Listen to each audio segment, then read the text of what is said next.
endure it forever. Lord, you are good, yeah. Lord, you are good and your mercy endure it forever.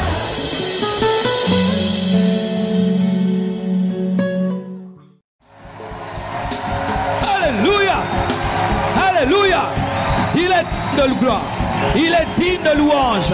Il est digne d'être célébré. Il est le seul, l'unique, le véritable. En dehors de lui, il n'y a point de salut. Il est ton sauveur, réel et véritable ce soir. Et tu fais bien de le louer.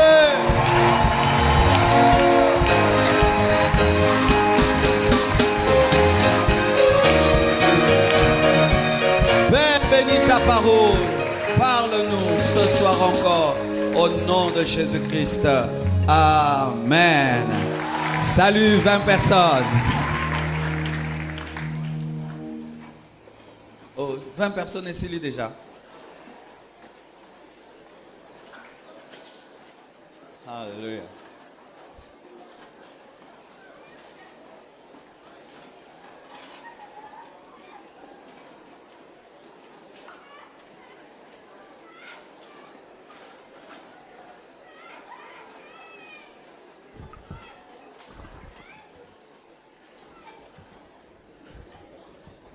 Amen. Les cultes du dimanche sont tellement speed qu'on n'a pas tout le temps d'adorer, de danser, alors on récupère en semaine. Amen. Alléluia. Donc quand quelqu'un vient dimanche et dit bon numéro mercredi, vendredi, récupération. Amen. Gloire soit rendue à Dieu. Alors qu'on était en train d'intercéder, j'ai senti une grande percée spirituelle. Et je crois que nous allons vivre ces choses que nous avons demandées ce soir. Oui, je le crois, je le crois, je le crois. Amen. On avait un grand problème, on ne vous avait pas dit, on vous avait caché, mais avec l'achat partiel, à la fin, ça a failli se compliquer un tout petit peu entre les héritiers qui ne s'entendaient plus, qui ont failli tout remettre en question. Mais hier, nous étions en réunion avec eux. Mardi, on avait pris avec les présidents et vice-présidents par rapport à cela. Et hier, nous étions en réunion. Tous les problèmes sont résolus. Alléluia. J'aime annoncer très haut ce que Dieu fait dans le secret pour lui dire que je n'ai pas peur que les choses changent. C'est ça la foi. Des fois, un excès de prudence et de l'incrédulité. Et nous bénissons Dieu pour cela parce que c'était vraiment compliqué. Amen. Aujourd'hui, nous allons clôturer ces enseignements sur comment vaincre l'esprit de divorce. C'est pas que j'aurai tout dit, mais je veux dire l'essentiel. Et tout sera, pas tout ce qui existe dans ce domaine, mais tout ce que Dieu m'a inspiré sera dans le livre qui paraîtra très bientôt. Aujourd'hui, je serai un peu long. J'ai 13 choses à dire. Et j'espère que je vais vraiment terminer aujourd'hui. Et je ne veux pas introduire directement, je vais entrer dans le développement. Amen. Afin de gagner le temps. Depuis le dimanche jusqu'au mercredi, je crois que j'ai parlé des 12 choses. Amen. Le dimanche, c'était 5. Le mercredi, c'était 7. Et aujourd'hui, je vais ajouter 13. Ça fera 25 et nous allons terminer. Qui sont en train d'être bénis pendant ces séminaires? Gloire à Dieu. Nous ne donnons pas cet enseignement pour détruire des couples, mais pour réparer les couples. Amen. Même si des fois je dis des choses qui dérangent ton couple, qui révèlent une maladie dans ton couple, c'est pas que tu puisses divorcer, non. C'est pour seulement révéler la maladie afin que tu puisses soigner. Amen. Mais pour toi qui es célibataire, si pendant que je parle, je dérange tes fiançailles, toi fais attention. Il se peut que pendant ce séminaire, tu dois t'arrêter. Amen. Les gens qui m'écoutent très bien pendant ce séminaire, certains doivent arrêter leurs fiançailles. Oui, oui. Parce que si tu es célibataire, toi, tu as le droit d'arrêter les choses. Et si tu t'es rendu compte pendant ce séminaire que vraiment tu étais dans un mauvais choix, prends le courage de tout arrêter. Amen. Mais si tu t'es rendu compte pendant ce séminaire que tu as fait un bon choix, eh bien, sois déterminé, va jusqu'au bout. Aujourd'hui, 13e, par rapport aux 25 choses que je dois dire. Ne dormez pas sur vos lauriers, car la guerre ne prendra fin au retour de Christ ou à votre mort. Ne dormez pas sur vos lauriers, car la guerre ne prendra fin au retour de Christ ou à la mort. Dormir sur son laurier, c'est une expression qui est donnée au sujet de quelqu'un qui se repose avant le temps. C'est une expression lorsque quelqu'un se repose en pleine guerre, lorsqu'il remporte une bataille, il pense que la guerre est finie. Et il y a des couples qui divorcent parce qu'ils dorment sur leur laurier. Ils pensent que le diable les a oubliés. Ils pensent que les sorciers les ont oubliés. Ils pensent que Satan s'occupe des autres sauf d'eux. Parce que tout va bien chez eux, ils pensent que le diable ne s'occupe que du voisin. J'aime un verset dans Luc 4, verset 13. La Bible dit, Luc 4, verset 13, « Après l'avoir tenté de toutes ses manières, le diable s'éloigna de lui jusqu'au moment favorable. » Souvent, lorsque nous parlons de la tentation de Jésus-Christ, nous pensons que le diable a tenté Jésus seulement au désert. Ce n'est pas ça. Lorsque vous lisez la Bible, vous allez voir, la Bible dit que Jésus-Christ a été tenté en toutes choses. Cela révèle ceci, que la seule tentation de Jésus, ce n'était pas dans le désert. Après le désert, Satan a continué à tenter Jésus. Même lorsqu'il a été entré en pierre pour s'opposer à la crucifixion de Jésus, c'était une tentation qu'il puisse refuser de boire la coupe. Et la Bible précise que le diable, après avoir tenté Jésus-Christ, lui demandant de changer la pierre en pain, de se jeter du haut du temple, de l'adorer, il s'éloigna de lui jusqu'au moment favorable. Donc, il s'est éloigné pour un temps et il allait encore revenir. Donc, il est revenu de plusieurs manières pour tenter Jésus. Tu peux avoir un couple stable pendant 10 ans, je t'acclame, que Dieu te bénisse, mais ne pense pas que Satan t'a oublié. Nous connaissons des couples qui basculent après 20 ans de mariage. Nous connaissons des couples qui basculent après 30 ans. Nous connaissons d'autres qui divorcent même après 40 ans de mariage parce qu'ils ont baissé la garde. Ne baissez pas la garde. Amen. Hein? Ne baissez jamais. Même si ton couple est en bonne santé, veille sur ton couple. Veille sur ton mari, veille sur ta femme, veille sur tes enfants. Continue à faire des efforts. Amen. Hein? Continue à te discipliner. Continue. Si on parle de la chute de David, si on parle de la chute de Salomon, si on parle de la chute des grands hommes spirituels, c'est pour nous prévenir que le diable est un impoli. Il ne respecte personne. Amen. S'il attaque un couple de 2 ans, il attaquera aussi un couple de 30 ans. Nous avons des gens qui divorcent, qui laissent des enfants qui ont 2 ans, 3 ans. Mais nous voyons aussi des gens qui divorcent, leurs enfants se sont déjà mariés. Mais ils divorcent malgré cela. Veillez jusqu'au bout. Jusqu'à la mort. Alléluia. Jusqu'à la mort, tu continues à être fidèle à ta femme, fidèle à ton mari. Jusqu'au retour de Jésus-Christ, tu continues à garder ta garde très bien élevée. 14e principe. Évitez les mauvaises pensées et le second regard. Proverbe 15, verset 26 nous dit, « Les pensées mauvaises sont en horreur à l'Éternel, mais les paroles agréables sont pures à ses yeux. » Proverbe 6, 23 à 26, Proverbe 6, 23, 26, la Bible dit, « Car le précepte est une lampe et l'enseignement une lumière, et les avertissements de la correction sont le chemin de la vie. Ils te préserveront de la femme corrompue, de la langue doucereuse de l'étrangère. Ne la convoite pas dans ton cœur. » Ne la convoite pas dans ton cœur pour sa beauté et ne te laisse pas séduire par ses paupières, car pour la femme prostituée, on se réduit à un morceau de pain, c'est-à-dire qu'elle amène la pauvreté, et la femme mariée, c'est-à-dire la femme d'autrui, tend un piège à la vie précieuse. Alléluia. Si tu veux vaincre l'esprit de divorce, tu dois éviter les mauvaises pensées.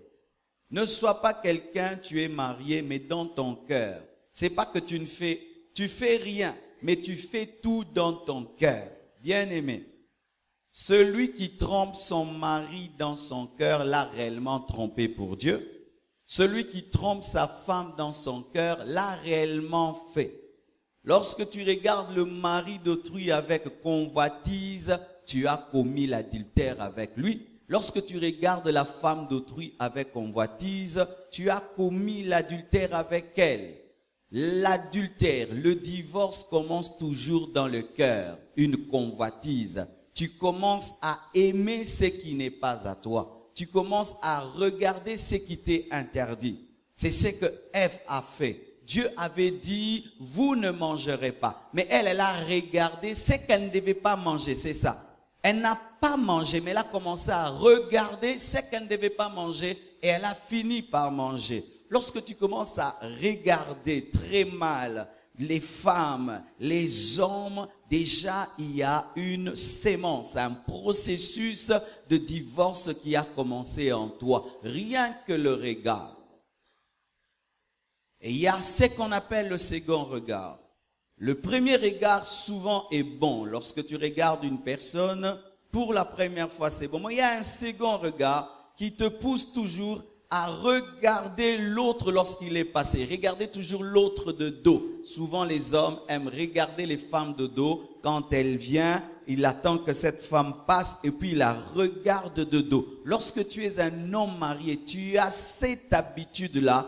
Déjà, tu as des gènes d'impudicité, d'adultère et de divorce en toi. Si tu veux conserver ton mariage, tu dois veiller sur ta pensée et sur tes yeux. L'homme qui veille sur ses pensées et sur son regard veillera sur son foyer. C'est pourquoi je dis aussi à ceux qui sont ici, qui ne sont pas mariés, si déjà dans le célibat, tu as une maladie, ton regard n'est pas fixe, ton regard est indiscipliné alors que tu es célibataire, tu regardes toujours les femmes très très mal. Si tu ne traites pas ça maintenant, même si tu te maries, tu vas continuer à mal regarder les femmes. Et cela va t'amener un jour à convoiter une femme qui n'est pas ta femme et à convoiter un homme qui n'est pas ton mari.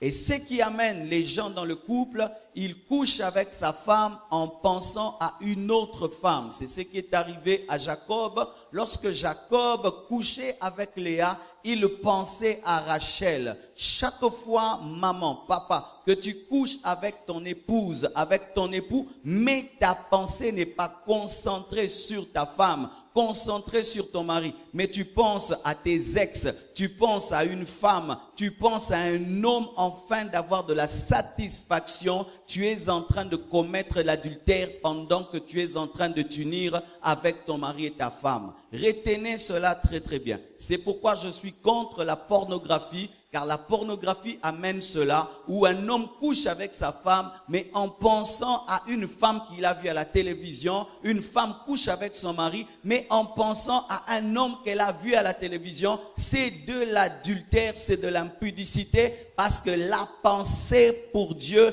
est égale à l'action. Amen, hein? C'est pourquoi vous qui êtes célibataire et qui vous livrez à la pornographie, faites très attention. Vous risquez lorsque vous allez vous marier de commencer à coucher avec ces femmes que vous avez vues à la télé et sur Internet, de sorte que pour que tu puisses avoir la jouissance, tu dois te remémorer ces mauvaises images et les ramener dans le présent. Et cela amène l'adultère en pensée et peut amener l'adultère physiquement. Vous m'entendez? Alléluia. Chaque fois que tu viens à l'église, on t'interdit des choses. Ce n'est pas qu'on vient pour te déranger, c'est pour ton bien. Alléluia. Car il est possible que tu puisses détruire ton futur dans le présent. Amen. Évitez les mauvaises pensées. Quand tu vois une pensée de convoitise venir, il faut la refuser. Tu n'as même pas causé avec elle. Tu dois directement refuser. Tu ne dois pas commencer à te plaire, à commencer à fantasmer sur des hommes qui ne sont pas ton mari, sur des femmes qui ne sont pas ta femme. Tu dois inculquer à ta pensée la soumission à Dieu.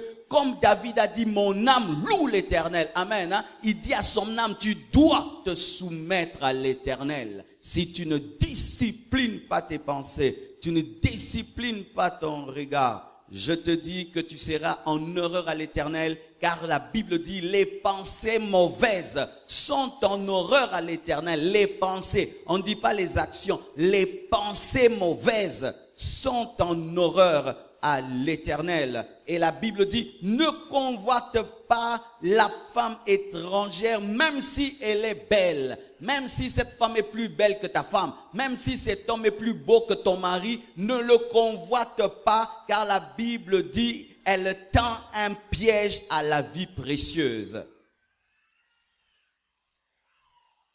Beaucoup de gens finiront en enfer rien que pour leurs pensées et rien que pour leur regard. Car beaucoup pensent que la sanctification ne se limite qu'aux actions, alors que la sanctification commence dans les pensées et dans le regard. 15e, ôtez vos masques et cessez de faire semblant. Si vous voulez vaincre l'esprit de divorce, ôtez vos masques et cessez de faire semblant. Dans Jean 9, verset 41, la Bible dit, Jésus leur répondit, si vous étiez aveugles, vous n'auriez pas de péché. Mais maintenant vous dites, nous voyons, c'est pour cela que votre péché subsiste. Et même le monde dit, il n'y a pas de pire aveugle que l'aveugle qui prétend voir. Matthieu 23, verset 27. Malheur à vous, scribes et pharisiens hypocrites, parce que vous ressemblez à des sépulcres blanchis qui paraissent beaux au dehors, et qui au-dedans sont pleins d'ossements de mort et de toute espèce d'impureté. Vous de même, au dehors, vous paraissez juste aux hommes, mais au-dedans, vous êtes pleins d'hypocrisie et d'iniquité. Beaucoup de couples sont comme des tombeaux blanchis. Vous faites semblant. Votre couple ne va pas bien, mais vous jouez à des couples en bonne santé. Un malade qui ne reconnaît pas être malade ne va pas à l'hôpital. Alléluia. Un malade qui ne reconnaît pas sa maladie ne va pas à l'hôpital. Lorsque Jésus-Christ est arrivé, il a trouvé des pharisiens qui connaissaient la loi intellectuellement mais qui ne l'avaient pas dans le cœur. Et ils se comportaient comme s'ils étaient des saints alors qu'ils avaient besoin d'être sauvés comme tout le monde. C'est pourquoi Jésus-Christ n'a pas pu les sauver parce qu'ils pensaient déjà être sauvés. Et il y a des couples comme ça, qui veulent jouer au bon couple alors que ça va mal. Voici ce qui arrive dans un couple lorsque vous faites semblant. C'est comme un cancer. Une petite plaie, vous ne la soignez pas, ça prend 1 année, 2 ans, 3 ans, 4 ans, et puis ça crée une amputation. Lorsque votre couple va mal, traitez le problème à temps. Amen. Écoutez ceci. Je ne prêche pas une fausse paix dans les foyers. Amen. Hein? Il y a des paix qui sont provoquées par l'hypocrisie. Ton mari fait des choses qui t'énervent, mais tu dis tout va bien. Ta femme fait des choses qui t'énervent et au nom de la fausse paix, tu fermes les yeux. Non, moi je ne fais pas ça. Lorsque mon épouse fait des choses que je n'aime pas, j'attends que les gens partent. Après, je lui dis directement, je ne peux pas dormir si je ne lui dis pas. Je n'ai pas aimé ceci. Elle aussi, si je fais quelque chose qui ne lui a pas plu pendant la journée, elle me le dit. Comme ça, nous traitons les problèmes, nous avançons. Mais qu'est-ce qui se passe souvent dans les couples? Il y a des problèmes d'1 mois, 2 mois, 3 mois, 4 mois. Vous faites semblant de vous entendre alors que tu lui reproches telle chose, il te reproche telle chose, elle te reproche telle chose. Vous gardez ça 2 ans, 3 ans, 4 ans. Et puis un jour, ça crée l'explosion. Pourquoi? Vous refusez la guerre qui amène la paix. Car des fois, dans le couple, il faut faire la guerre pour avoir la paix. Des fois, dans le couple, il faut perdre la paix pendant même un jour pour avoir la paix pendant toute une année. Mais des fois, les chrétiens, ils veulent tout le temps des fausses paix, des fausses paix. Est-ce que tout va bien? Tout va bien et tout va bien. Non, ton mari rentre tout le temps à 23h. Tout le temps 23h. Tout le temps 23h. Est-ce que ça va? Non, je ne comprends pas. Ton boulot prend fin à 17h. Où est-ce que tu vas de 17h à 23h? Tu ne veux pas poser telle question parce que tu ne veux pas de problème. Mais toi, quand tu sors avec un parfum d'homme. Tu rentres avec un parfum de femme. Tu ne poses jamais ces questions parce que tu ne veux pas des problèmes. Tu as déjà des problèmes. Même si tu ne veux pas des problèmes, tu as déjà des problèmes. Alléluia. Quand vous faites semblant, l'ennemi va commencer à couper vos racines périodiquement jusqu'à ce qu'un jour la tempête va vous faire tomber. Ne soyez pas des couples d'hypocrites. Jésus-Christ demandait seulement une chose aux pharisiens. Reconnaissez que vous êtes malade et je veux vous soigner et je veux vous aider. Mais eux voulaient paraître saints alors qu'au-dedans c'était la pourriture. Enlevez ce masque qu'il y a dans votre couple. Ce masque de bonheur qui n'est pas du bonheur. Ce masque d'entente alors qu'il n'y a pas d'entente. Ce masque-là, enlevez-le. Et je ne dis pas de l'enlever devant les gens. Non. Où vous venez vous montrer à tout le monde que vous avez des problèmes dans votre couple. Non. J'ai parlé de la discrétion. Mais entre vous, amen, hein, entre vous, il y a des femmes qui ont trop peur de leur mari. Trop peur de leur... Tu n'es pas l'esclave de ton mari. Alléluia. Tu n'es pas esclave de ton mari. Moi, je ne prêche pas ça. Je ne prêche pas cette autorité de l'homme qui domine sur sa femme et sa femme est tellement malheureuse qu'elle ne peut pas dire non, non, maman, si tu es malheureuse dans le foyer, fais asseoir cet homme qui t'a promis le bonheur, dis-lui, je ne suis pas heureuse. Il te doit cela. Papa, tu épouses une femme, elle ne te rend pas heureuse. Ne dis pas, si je lui dis que je ne suis pas heureux, elle sera blessée. Dis-lui, vraiment, on est mariés, mais je ne suis pas heureux. Dis-lui cela. Les Africains ont fait que des semblants et des semblants et des semblants. Mais sachez ceci, lorsque tu n'es pas heureux dans ton foyer, ça se voit. Ça se voit. Les gens qui ont la sagesse et l'intelligence peuvent seulement voir. Ils voient, ils peuvent voir. Ah oui, ça transparaît toujours le manque de bonheur dans le couple. Lorsque tu n'as pas de bonheur dans le couple, quelqu'un qui a la sagesse et l'intelligence peut te regarder et il peut savoir. Maintenant, si les hommes sages peuvent savoir, sachez aussi que les kamikazes aussi peuvent savoir. Une kamikaze peut détecter un homme qui est malheureux. Vous voyez un homme, il vient, il a toujours des cols sales, des cols sales. Ça veut dire quoi? Est-ce que ça va? Ça va? Rien que la saleté de tes chemises peut révéler que tu n'es pas heureux. Vous savez ça? Une femme tout le temps débraillée. Il y a un problème. Parce que quand la femme, on l'aime, elle s'arrange. Je te dis, une femme heureuse, elle se rend toujours belle. Le bonheur pousse une femme à s'embellir. Ah oui, mais tu vois une femme, avant de se marier, elle était très coquette. Depuis qu'elle se marie, elle s'abandonne, elle se délaisse. Même sans prophétie, il y a un problème. Alors, il y a des personnes qui savent ça et ils peuvent t'attaquer. Prenez le temps de vous asseoir et de dire, je ne suis pas heureuse ou heureux à cause de ceci. Amen, hein? C'est pas non plus que tu vas demander à l'autre la lune ou de t'offrir le soleil. Amen. Mais tu parles des choses réelles que l'autre peut changer. Pourquoi tu n'es pas heureuse? Tu me parles pas bien. Ça, tu peux changer, non? Le langage. Est-ce que ça tue quelqu'un de changer? Amen.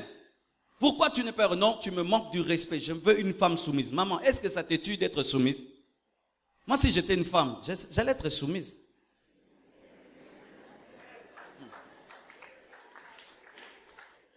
Mais je vous dis, mais des fois les femmes, je ne vous comprends pas. Les hommes vous demandent la soumission. Mais quand tu donnes la soumission, tu reçois plus que ce que tu as donné. C'est une bonne sémence. On récolte au centime. Alléluia.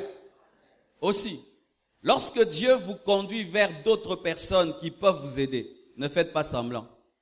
Il y a des problèmes qu'on peut résoudre seul, mais il y a d'autres qu'on ne peut plus résoudre seul.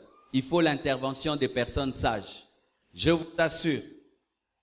Des fois, vous voulez que les tribunaux puissent traiter vos problèmes, mais vous ne venez pas consulter la sagesse de l'Église. Bien aimé, Dieu ne nous a pas oint seulement pour chasser les démons. Dieu ne nous a pas seulement oint pour communiquer l'onction. Dieu nous a aussi oint pour arranger vos couples.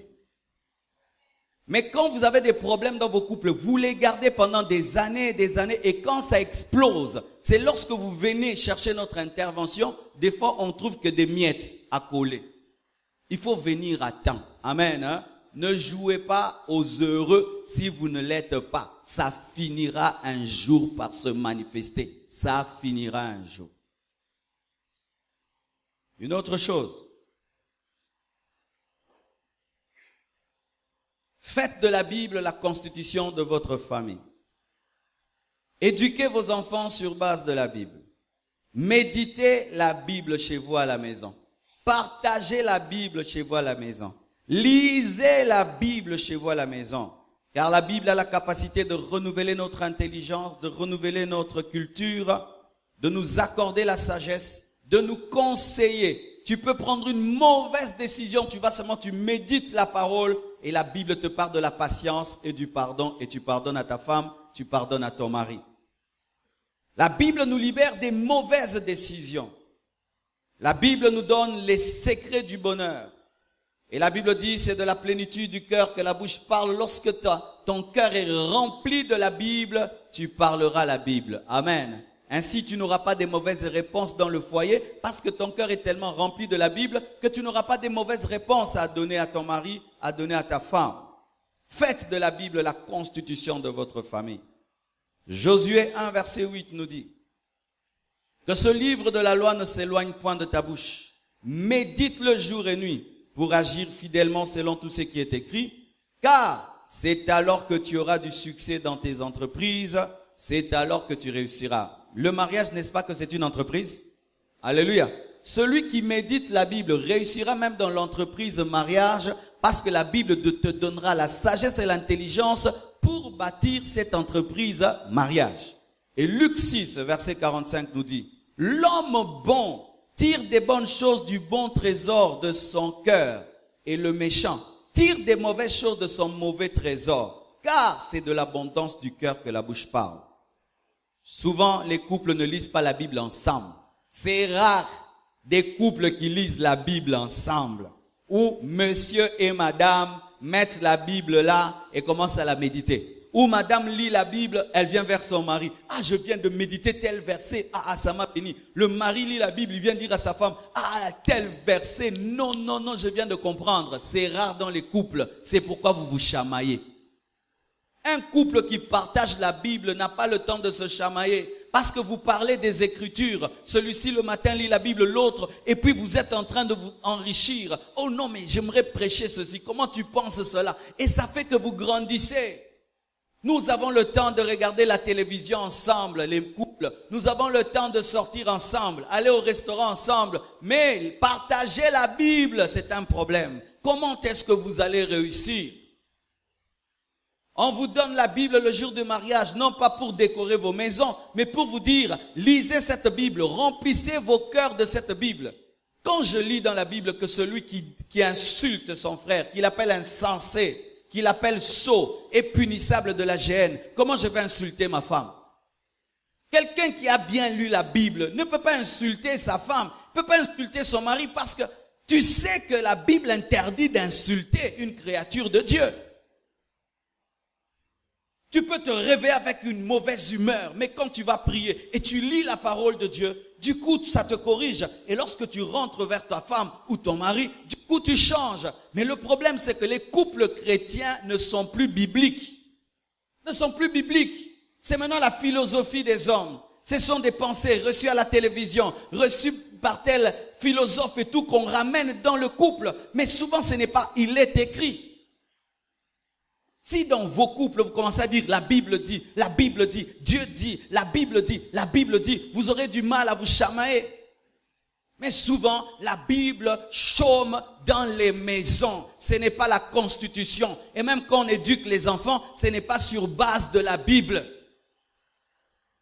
Et les enfants n'ont pas de problèmes souvent.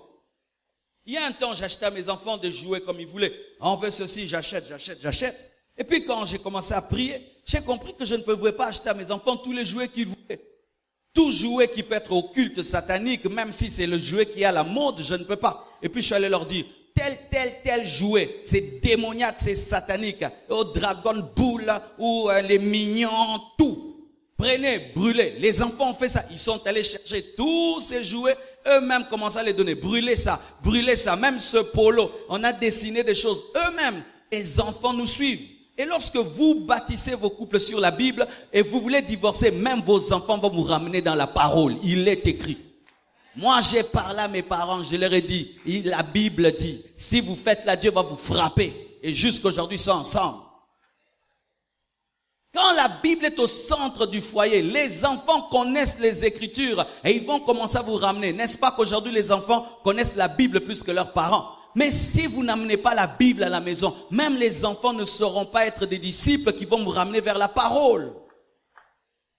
Ramenez la Bible dans vos foyers. Des fois, nous nous plaignons, Dieu n'agit pas. Mais la Bible dit à Josué, si tu veux réussir, médite cette parole. Est-ce que vous méditez la Bible dans votre maison pour réussir dans votre foyer? Des fois, un seul verset de la Bible peut changer l'atmosphère de la maison. Tu lis la Bible, tu comprends un secret seulement dans la parole où tu te rends compte, non, maintenant je dois me taire. Dieu te dit, tais-toi, je combattrai pour toi. Et tu dis, j'applique cette parole, c'est mon réma. Tout ce qu'il fait, tu te tais. Tu te tais, et puis tu remportes la victoire. Des fois, vous voulez trop les prophètes. Les familles, vous voulez trop les prophètes. Alors qu'il y a la prophétie des prophéties, la Bible.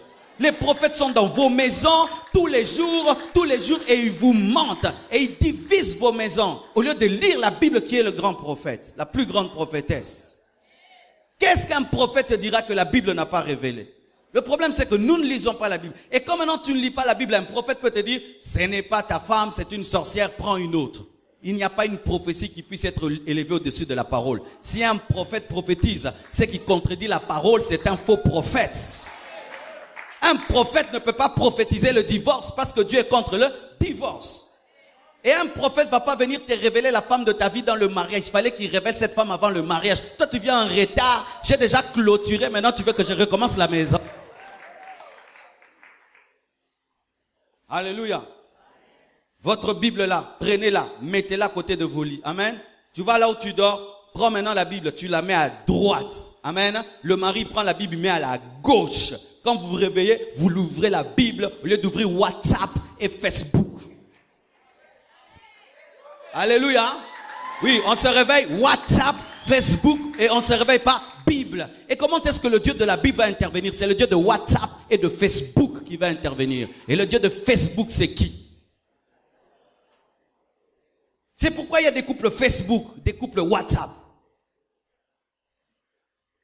Tu n'as pas encore reçu la nouvelle du ciel, tu reçois déjà un SMS. Et l'SMS détruit toute ta journée.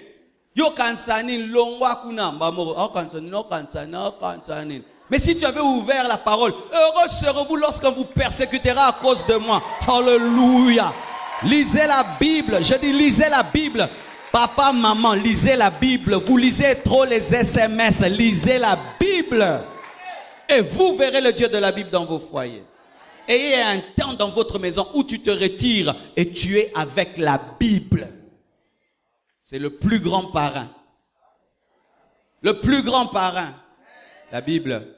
Il te donnera des conseils que la marraine et les parrains ne peuvent jamais donner. Acclamons la Bible.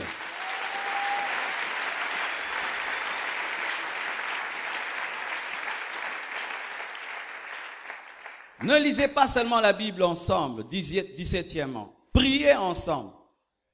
Ayez le temps de prier avec les enfants, mais aussi le temps de prier vous deux. C'est rare les couples où maman et papa se tiennent les mains et prient. C'est rare. On a le temps de se chamailler, de se disputer, mais on n'a pas le temps de prier ensemble. Matthieu 18, versets 19 à 20. Je vous dis encore que si deux d'entre vous s'accordent sur la terre pour demander une chose quelconque, elle leur sera accordée par mon Père qui est dans les cieux. Car là où 2 ou 3 sont assemblés en mon nom, je suis au milieu d'eux. Alléluia. Il y a un homme de Dieu, il est déjà décédé, Kenneth Hagin, il avait dit ceci. Là, j'étais célibataire et ça m'avait béni. J'ai dit, moi aussi, quand je vais me marier, je vais commencer à faire ça. Il a dit que s'il demande à Dieu une chose tout seul, cette chose arrive, mais lentement. Mais si seulement il s'accorde avec sa femme et prie quelques minutes avec sa femme, il dit, chérie, j'aimerais que Dieu fasse ceci dans mon ministère, j'aimerais qu'on s'accorde, qu'on me demande.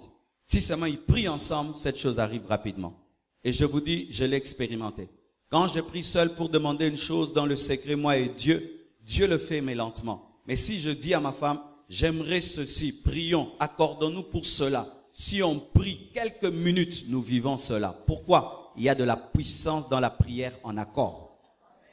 Tu vois, ta femme, ce n'est pas ton ennemi. Ton mari n'est pas ton ennemi. C'est ton partenaire de prière.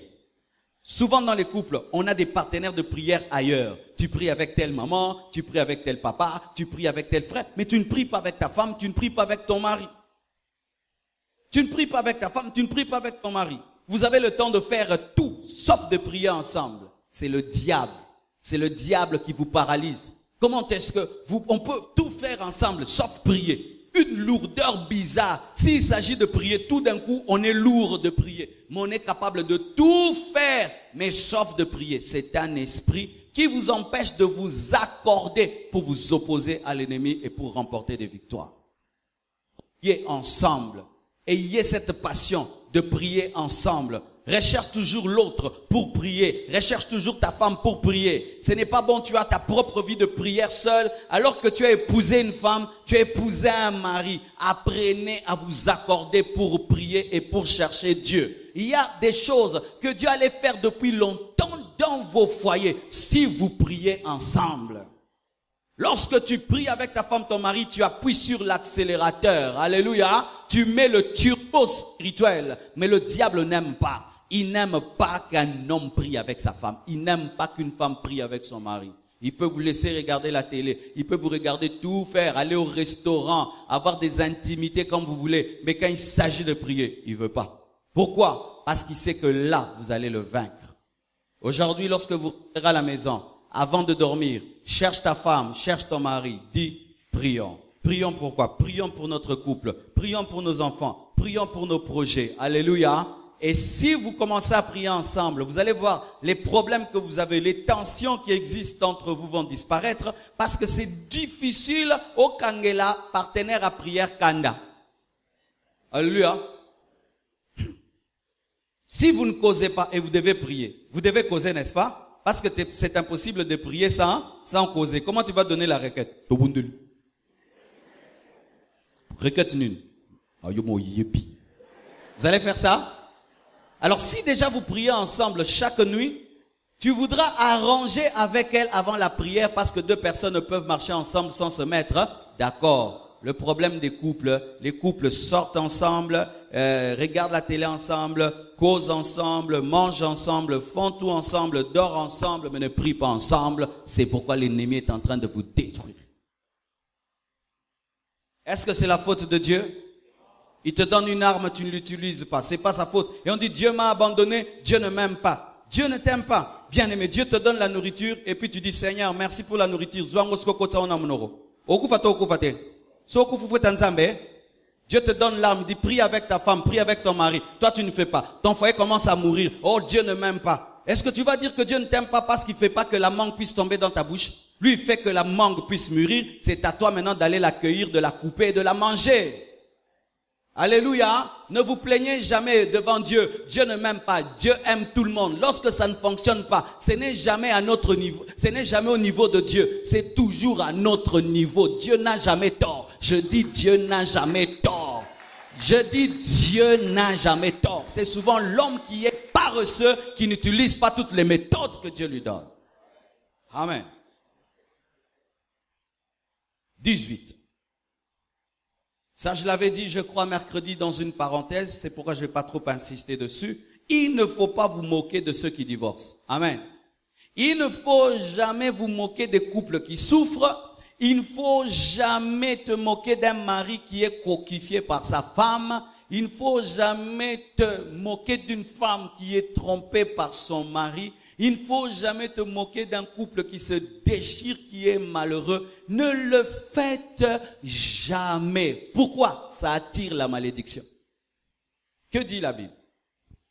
Proverbe 3, verset 34. Il se moque des moqueurs. Dieu se moque des moqueurs, mais il fait grâce aux humbles. Amen. Dieu se moque des moqueurs et fait grâce aux humbles. Proverbe 19, verset 29. Les châtiments sont prêts pour les moqueurs et les coups pour les dos des insensés. Le jugement est prêt pour le moqueur et Dieu se moque des moqueurs. Lorsque tu te moques des couples des autres, Dieu se moquera de ton couple. lorsque tu te moques des couples des autres, Dieu va châtier ton couple. Ne vous moquez jamais. Tu vas dans une maison, tu trouves le mari en train d'insulter sa femme, ne rentre pas, tu commences à en parler partout. Ah, cette femme, on l'insulte. Tu vas quelque part, tu trouves une femme qui est attrapée en flagrant délit d'adultère et c'est ton histoire maintenant. Partout, tu commences à dire, tu commences à le dire, tu attires la malédiction sur ton couple. Sortez de ces choses-là. Aujourd'hui au Congo, on aime le scandale, on aime les ragots, on aime raconter des mauvaises choses sur les couples des autres. On se plaît à prendre des histoires ici, les amener là, s'asseoir, causer, rigoler, ça amène la malédiction. Lorsqu'un couple va mal, lorsqu'un couple divorce, lorsqu'un couple est détruit, va pleurer devant Dieu, va prier et demander la grâce de Dieu sur ce couple et Dieu bénira ton couple et Dieu bénira ton couple. Mais si tu te moques, Dieu va te frapper pour que tu sentes ce qu'ils sentent et que tu comprennes qu'ils avaient besoin de ta compassion. Alléluia. Ce n'est pas que nous devons encourager l'adultère ou les divorces et tout le reste, non. Nous sommes contre le divorce, nous sommes contre l'adultère, mais nous ne devons pas nous moquer de ceux qui divorcent et de ceux qui commettent l'adultère. Amen.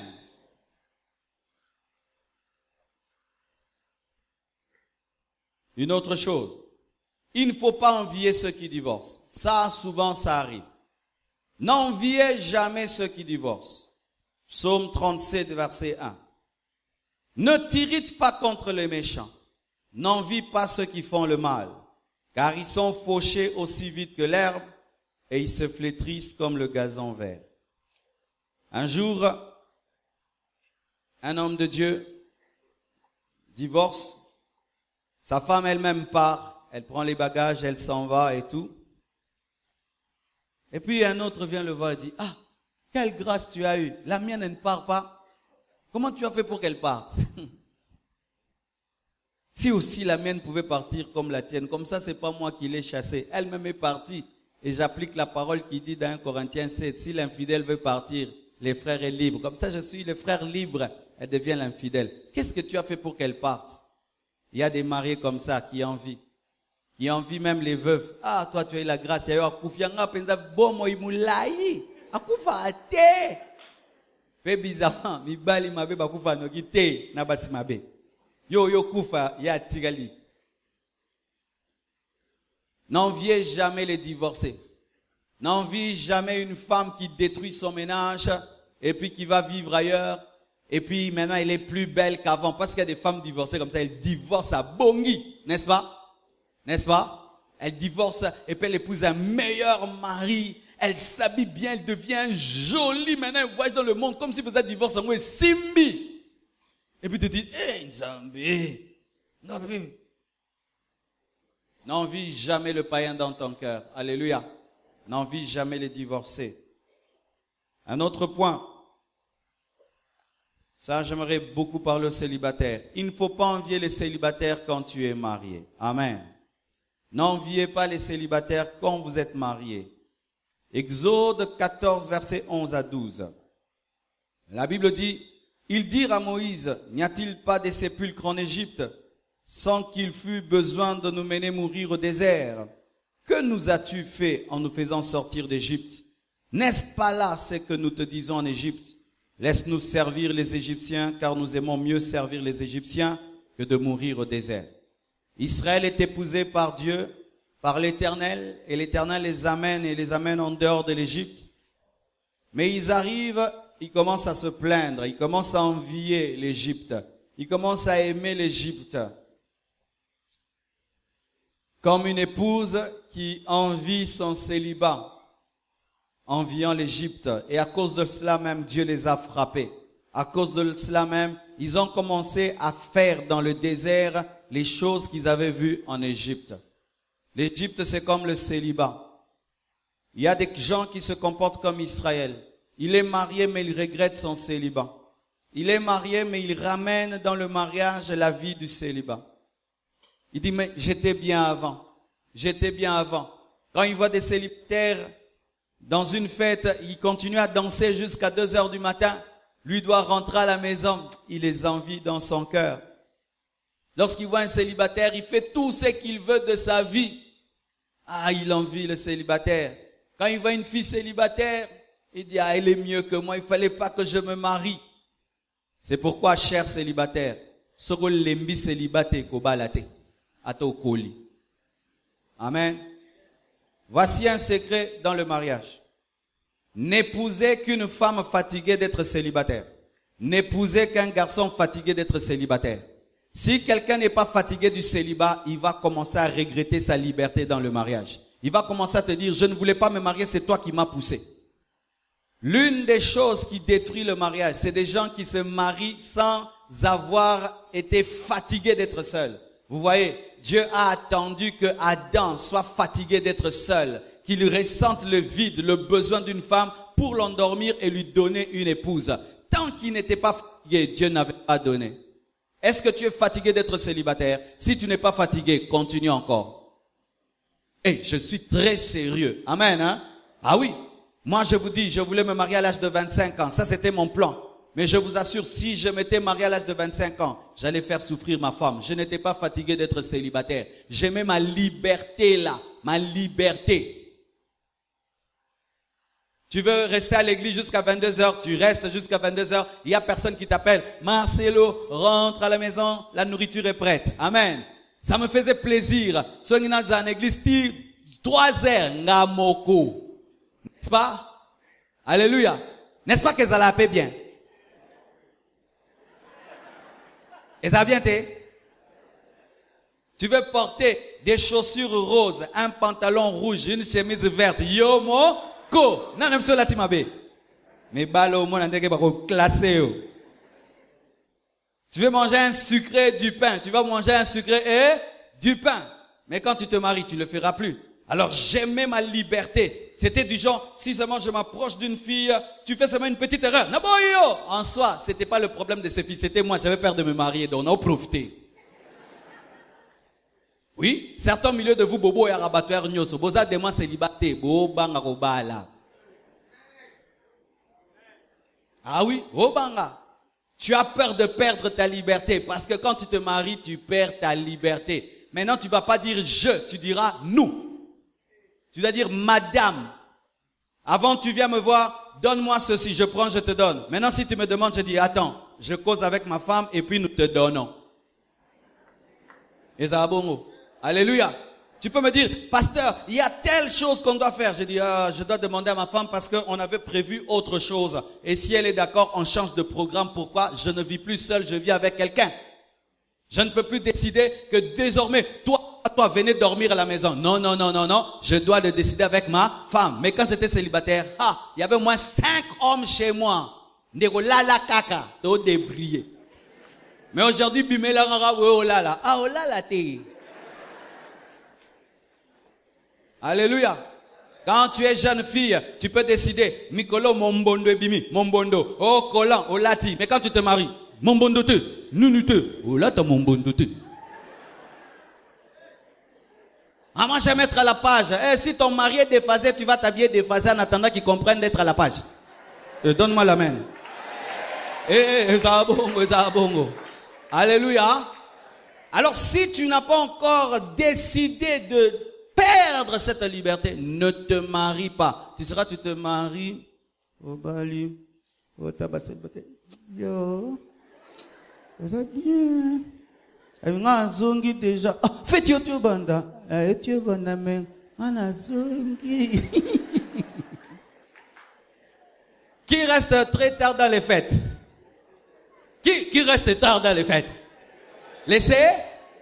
Qui danse jusqu'à 3 heures? Laissez.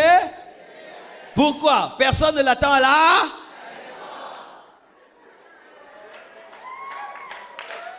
Alléluia.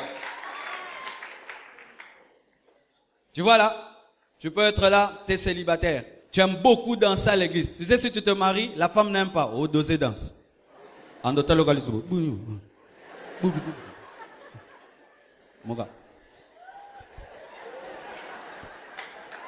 Change de danse. Change de danse. Yango so nga obi na trône église bala moi ça nga pe mo bulu bobando obi na bino mbale au doser. Ah oui bate. Et ça bongo. Qui aime encore son célibat ici? Oh, qui aime encore son célibat? Et ce n'est pas une honte, oui. Écoutez, être célibataire, c'est une très bonne période de la vie. Oh, oui, oui, oui. Un mauvais célibataire sera un mauvais marié. Souvent, les mariés heureux sont des célibataires heureux. Il a été tellement heureux dans son célibat, il en est maintenant fatigué, il t'épouse, il te rend heureux. Mais celui qui n'a pas achevé d'être heureux dans son célibat, quand il se marie, il a un célibat. C'est ce exemple. Bateau ba sakana te na bumwana na ba jouer. Et ça la ni na kimukolo.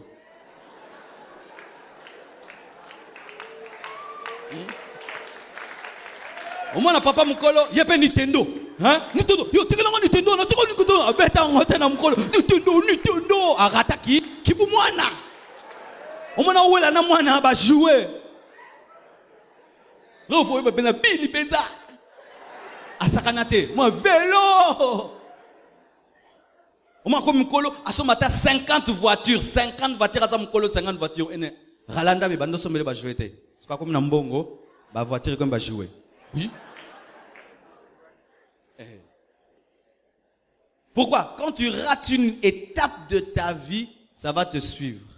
Et quand tu rates ton célibat, dans le mariage, maintenant, tu voudras vivre ton célibat. C'est pourquoi ne te marie pas si tu n'es pas fatigué d'être seul. Quand tu n'es pas fatigué d'être seul, tu vas toujours faire sentir à la femme qui vient dans ta vie, tu me déranges, tu m'étouffes. Tu vas faire sentir à l'homme qui vient dans ta vie, tu m'étouffes. Tu es où?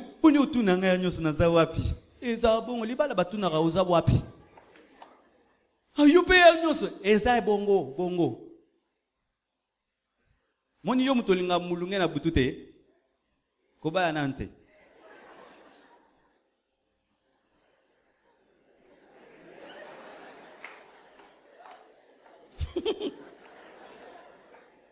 Poso kobali, omaka libo omobwe, ka ekangayo, na mulunga na ka supporta ngoka. Yango el pelibala. Même tout ce les mangote, unuzo chango mulunge boy. Zela olemba. Mais so lembi, oma libo kana pese supongi. Qui est fatigué du célibat? Mariez-vous. Mariez-vous. Qui n'est pas fatigué? Ne vous mariez pas. Acclamons le Seigneur.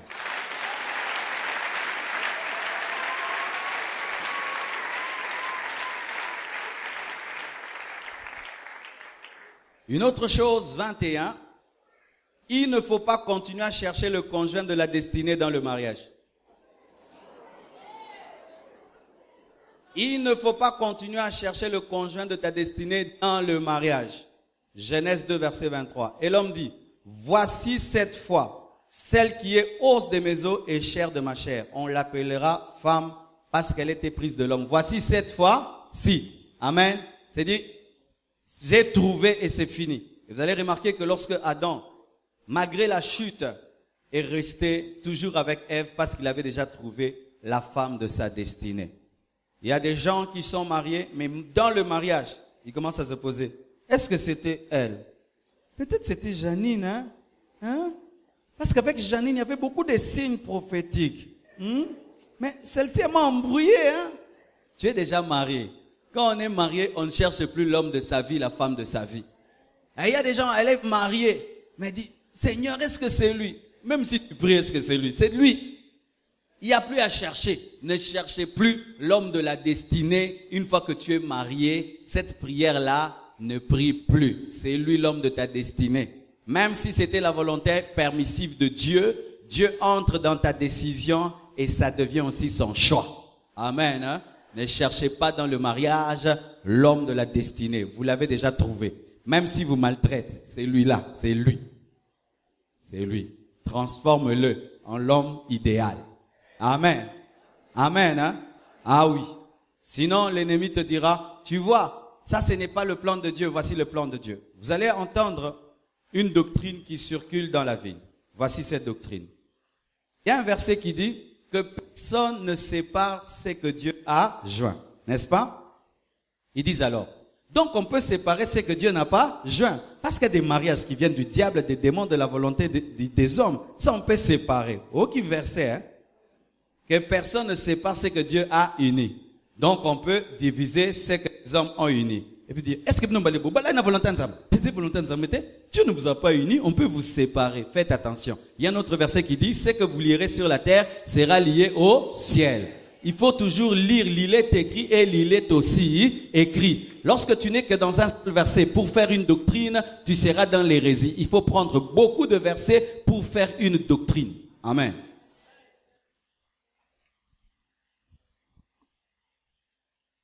« 22.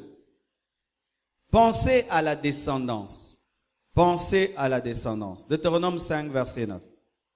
Tu ne te prosterneras point devant elle, et tu ne les serviras point. Car moi, l'Éternel, ton Dieu, je suis un Dieu jaloux, qui punit l'iniquité des pères sur les enfants, jusqu'à la 3e et à la 4e génération de ceux qui me haïssent. Voici. Lorsque vous voulez divorcer, pensez à la descendance, car Dieu frappe les enfants à cause des iniquités des parents jusqu'à la 4e génération de ceux qui le haïssent. Si tu es marié et tu as des enfants, tu divorces. Si tes enfants sont des païens, la porte que tu ouvres à l'ennemi est ouverte dans leur vie. Si tes enfants sont des chrétiens, cette porte n'est pas ouverte dans leur vie parce qu'ils sont en Christ. Amen. Si tu es en Christ là, tes parents divorcent, ça ne te touchera pas parce que tu es en Christ. Mais ça va toucher tes autres frères et sœurs qui sont des païens parce que eux haïssent Dieu. Alors, chers parents, vos enfants ne prient pas, ils ne connaissent pas Dieu, vous divorcez. Vous créez d'autres divorcés. J'étais étonné le mercredi quand j'ai demandé à ce que tous ceux qui proviennent des familles de divorcés, des familles détruites, des familles où papa n'est pas là, maman est là, c'était le 3/4 de l'église qui était venu. Amen. Pour dire qu'il y a des sérieux problèmes dans les familles. Alors, lorsque un père montre un mauvais exemple à son fils aussi cherchera à le faire lorsqu'il est païen. Un chrétien va dire, papa s'est trompé, je ne le fais pas. Mais ton frère qui est païen, lui va dire, je ferai comme papa, je ferai comme maman. Pensez toujours à vos enfants lorsque vous voulez divorcer. On dit que Hitler est sorti d'une famille détruite, voilà qu'il a engendré la guerre mondiale. La plupart des hommes qui ont maltraité ce monde sont sortis des familles de divorcés. Beaucoup de tueurs sont sortis des divorcés. Papa les a abandonnés et il reste en train de souffrir. On lui donne une arme, commence à tuer les gens et il commence à tuer son père dans toute personne. Certains meurtriers qui tuent, ils ne vous tuent pas. Ils tuent son papa qui l'a énervé dans toute personne. Vous qui avez déjà des enfants et qui avez des pensées de divorce, réfléchissez très très bien sur le sort de vos enfants. Dieu vous demandera des comptes lorsque vos enfants vont devenir des koulouna, vont devenir des divorcés, vont devenir des hommes qui maltraitent cette terre. Dieu vous demandera des comptes pour ces enfants-là.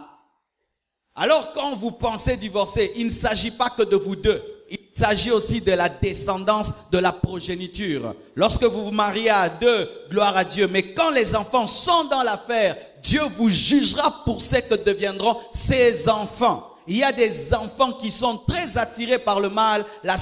Le seul frein, c'est papa et c'est maman. Papa est tellement colérique, tellement autoritaire qu'il dit non, papa, il ne va pas accepter ça. Maman ne va pas accepter ça. Il suffit que vous vous séparez. Papa qui était autoritaire s'en va. Du coup, il commence à dominer sa maman qui est faible. Il commence à toucher à la drogue, revenir à 2 heures du matin et ça devient un enfant détruit qui va créer une famille détruite. Et Dieu le punira lui et punira les parents. Vous qui avez abandonné des enfants quelque part, tu abandonnes un enfant quelque part, tu t'en fous de ce qu'il est devenu. Au dernier jour, cet enfant sera un jugement contre toi. un jugement contre toi. Voyez Abraham, il prend Ismaël, il envoie dans le désert, mais Dieu s'est occupé d'Ismaël, même s'il était le fruit d'une volonté permissive, Dieu lui a donné de l'eau et Dieu a fait de sa progéniture des milliardaires. Les musulmans, les arabes sont des milliardaires, ils sont sortis de qui? D'Ismaël, qui était l'enfant rejeté, mais Dieu a pris soin d'Ismaël. Et il y a beaucoup de papas qui sont des Abraham, qui ont laissé des Ismaël, qui crieront au dernier jour. Au dernier jour, aujourd'hui, la descendance d'Abraham a des problèmes. Pourquoi? À cause de ce qu'il avait fait. Aujourd'hui, les Arabes bombardent les gens et sont en train de tout le temps chercher des problèmes aux Juifs à cause d'Abraham. Alors l'enfant là que tu laisses, c'est un tout petit bébé. Quand il grandira avec des blessures, où est papa? Il va à l'école. Tout le monde a son papa. Il va dans la fête. Tout le monde a son papa. Le jour de sa dot, papa n'est pas là. Le jour qu'il a une licence, papa n'est pas là. Le jour qu'il a un boulot, papa n'est pas là. Il a une colère. Et puis il se décide de se venger sur le monde entier. Azu bomba, bombarder mboka mobimba, beaucoup fier un million. Faites très au sérieux au mariage. Amen, hein? Parce que mariage veut dire bébé. Dis bébé. Hein? Otontobala, c'est-à-dire bébé. Alléluia. C'est de l'immaturité que de prendre des décisions, vous oubliez qu'il y a des enfants qui vont vivre des effets collatéraux. Amen. C'est pourquoi, voici 23. Quel genre de parents as-tu? Regarde ton voisin, pose-lui la question. Quel genre de parents as-tu? Qui a des bons parents ici? Qui lève la main? Il fallait que vos parents soient là, ils allaient être très fiers de vous. Alléluia. Mais la plupart n'ont pas des bons parents, n'est-ce pas?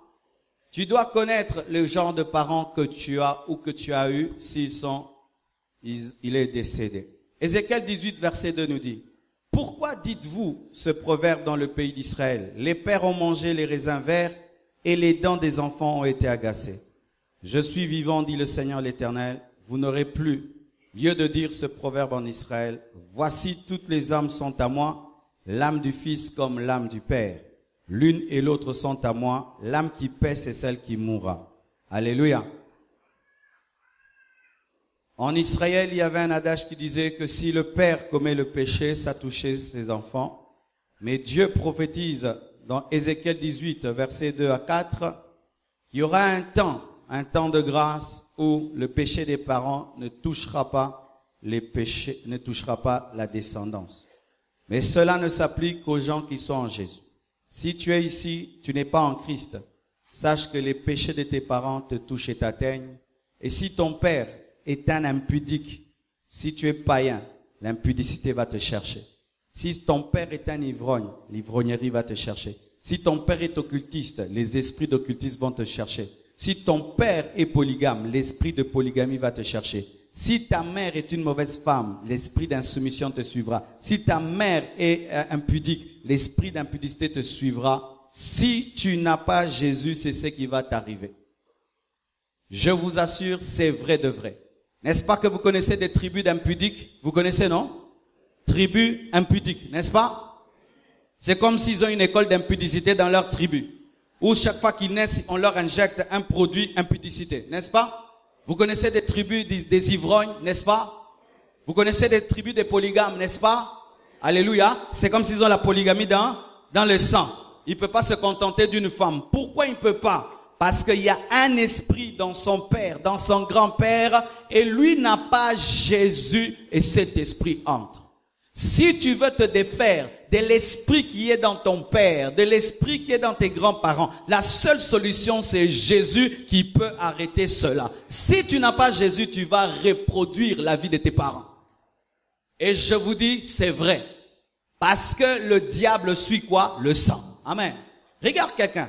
Il va chez le féticheur. On lui dit seulement, mets ton sang dans cette assiette. C'est tout. Il met son sang dans l'assiette, il s'en va. Mais les démons commencent à agir dans sa vie, dans ses enfants. Pourquoi? Parce que le sang, c'est lui-même. Alléluia. Le sang, c'est lui-même. Et le sang que tu as, quelqu'un te l'a donné. Vrai ou faux? Vrai ou faux? Tu as le sang de quelqu'un. Maintenant, cette personne qui t'a donné son sang, c'est quel genre de personne? Si c'est un mauvais sang, seul le sang de peut purifier ce sang. Mais si tu n'as pas Jésus, je te dis, tu seras un mauvais mari comme papa, une mauvaise femme comme maman. C'est pourquoi, dans ces enseignements sur comment vaincre l'esprit de divorce, seul Jésus est la solution. Seul Jésus est la solution. Je vous dis la vérité, si moi j'avais pas donné ma vie à Jésus, je ne pouvais pas être un bon mari, j'allais être un mauvais mari. Voici ce que je disais quand j'étais célibataire. Pour les apparences, je vais épouser une femme. Mais dans la réalité, des femmes. Ça, c'est ce que je disais. Jeune que j'étais, j'ai 14 ans. Mais je dis, à la maison, momi moko, comme on disait, momi moko.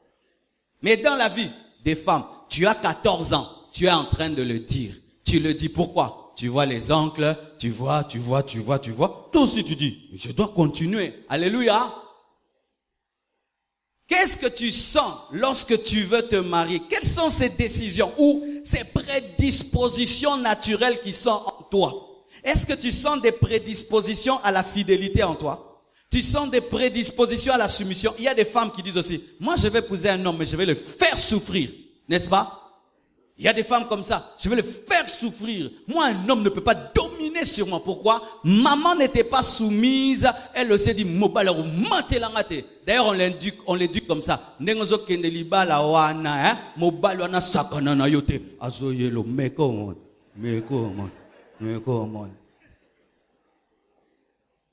Bombe téléguidée. C'est pourquoi vous devez étudier vos origines. Et si tu es en Christ, Jésus-Christ a anéanti cela. Si tu n'es pas en Christ, tu dois te donner en Christ. Sinon, tu vas reproduire ce que papa et maman ont fait. 24e. Sachez que l'autre n'est pas vous. Amen. Sachez que l'autre n'est pas vous. C'est une personne totalement différente de vous. Genèse 1, verset 27. Dieu créa l'homme à son image. Il les créa à l'image de Dieu, homme et femme. Homme, ça veut dire Ish. Femme, ça veut dire Isha. L'homme, c'est Ish. Femme, Isha. Amen. Voici. Si tu te maries, et là j'aimerais parler aux célibataires, tu penses que tu vas épouser un homme comme toi, tu auras un problème. Tu voudras que ta femme soit tout le temps forte, comme un homme.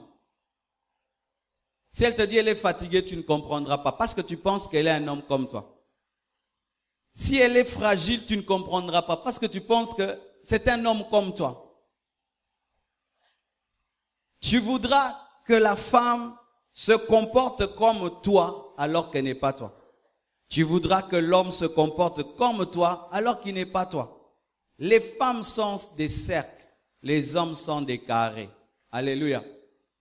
Les hommes sont très rationnels, les femmes sont très sentimentales. Et la Bible appelle la femme le sexe fragile, le sexe faible qui a besoin de protection. Quand tu épouses une femme, tu vas savoir qu'elle est fragile. Vous voyez quand on met certaines marchandises dans l'avion, quand c'est fragile, on écrit. Amen. Pourquoi ce sont des verres qui peuvent se casser? On les transporte différemment des chaises qu'on peut jeter, des valises qu'on jette. On les prend pourquoi on sait que c'est fragile. Si tu ne sais pas que tu épouses quelqu'un qui n'est pas toi, tu vas penser qu'il est toi. Tu aimes le riz, tu penses que l'autre aime le riz. Amen. Tu vois, quand tu manges le riz, yo o bavé. Mais il peut s'akenkele, ezaye. Amen, hein? Azayote. Toi, tu aimes ceci beaucoup, mais lui n'aime pas beaucoup. Ne le force pas si ce n'est pas un péché. Amen, hein? Si ce n'est pas un péché. Il y a des choses que toi, tu aimes beaucoup. Lui, il les trouve normales. C'est lui. Il y a des choses que Marie, tu aimes. Elle n'aime pas trop. C'est elle. Elle n'est pas toi. Amen. Hein? Omibalate. Alléluia.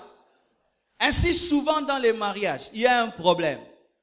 Tu penses en soi que tu épousais ta jumelle en femme ou ton jumeau en homme. Non.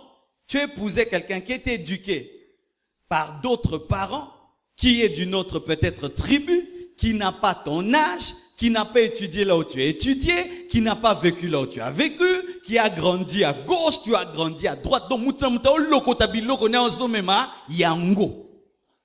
Alléluia. Toi, peut-être, tu es sorti d'une famille unie. Lui, il est sorti d'une famille divisée. Amen. Toi, peut-être, tu as beaucoup étudié. L'autre n'a pas beaucoup étudié. Peut-être, toi, tu es très bien éduqué. L'autre n'est pas très bien. Vous êtes différents.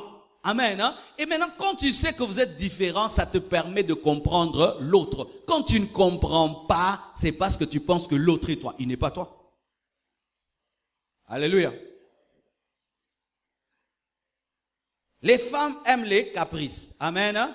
Maintenant, quand toi tu es un homme, boni ba caprice boué. Pas à moi si. Pas à moi si. Pas qu'un ba tambolara. Donc, tu t'as boué. Ah, bah, c'est pas comme tamba. Moi qui les koufite. Même marcher, elle doit faire des trucs. Même parler, elle doit faire. Elle doit faire. Oh, mais tu n'as. Hein? Ok, bah, boué. Elo kanisa elo wanini Nzambe mutasala bango bongo. Amen hein. À cause de posa ya eloko maboya yango. Mais il faut insister azwango. Mais nanga kanse oboyaki te na boyaki te nanga ndo insister. Oh. Do bino za bobo eloko me bozo lingango. Mais bobali na lingite. Na lingi te. Mais moi si na boy eza na ndimi. Mais insister. Vrai ou faux? Tu peux venir comme ça. Chérie, viens, on va sortir. Elle dit non, je ne veux pas sortir aujourd'hui. Ah, on laisse. Oh, tu laisses facilement comme ça. Oh. Elle voulait que elle ne veut pas que tu dis chérie, on sort aux yeux quand sa camarade no mutombo bobimi. Il faut, chérie, est-ce qu'on peut sortir? Non, je vais, mais non, ça va te plaire. Ah, comme ça, c'est combien important. Et puis, Ndimi. Et puis, oh, mais oui. Mais ce qu'on dit, c'est Moubali. Tobimi. Nga, ce côté, ah, Tigano. Yo, quand c'est que, ah, mon y'a grave, mon y'a comme mawa. Moi, yo, ça m'a endé, nini. Nanga, Tobima, au boyaki. Na boyaki te. Oh, mon boyaki. Où est-ce que vous êtes fier?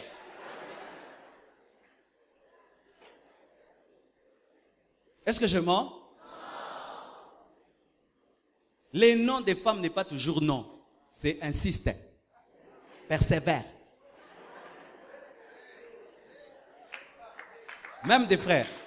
Vous êtes fiancés. Tu demandes la main à une femme. Tu arrives. Non, je t'aime beaucoup, tout. Elle dit, je refuse. Yo pe uzu kana lilo babonga boyaki même soka boyi combien na bonga za boyate amekio nanu na boya nanu na tambuse nanu swali nginga atambula jusqu'au aboyaki oke ko ba la place musuzu nzoka ezaiye oboy ko insister nzoka déjà linga ki okala asepela ki maboya buka na mukolo na po ozo faciliter trop ozanga masolo il faut me li solo moza ko tambola ki. Comme ça, peut mieux qui bien. Pour se aux yeux, libéré là. Vous mettez Moussa Tamandam. Ma frère, alléluia. Alléluia. L'olendo de côté, alléluia.